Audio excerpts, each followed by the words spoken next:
Here I have Motorola Moto G31, and today I'm going to show you how to copy contacts on this device. So firstly you have to open Contacts application, then tap here, go to its settings, and then tap Import or Export.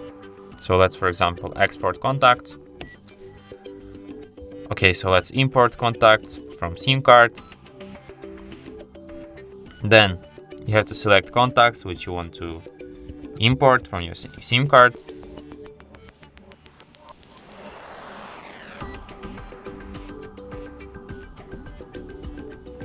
Oh, now I have some contacts here. So here you can select which contacts you want to import. For example, let's import these ones and tap import, and after that these contacts will be imported from the SIM card to your phone's memory. And that's it. Thanks for watching. If you find this tutorial useful, don't forget to hit that like button and subscribe to our channel.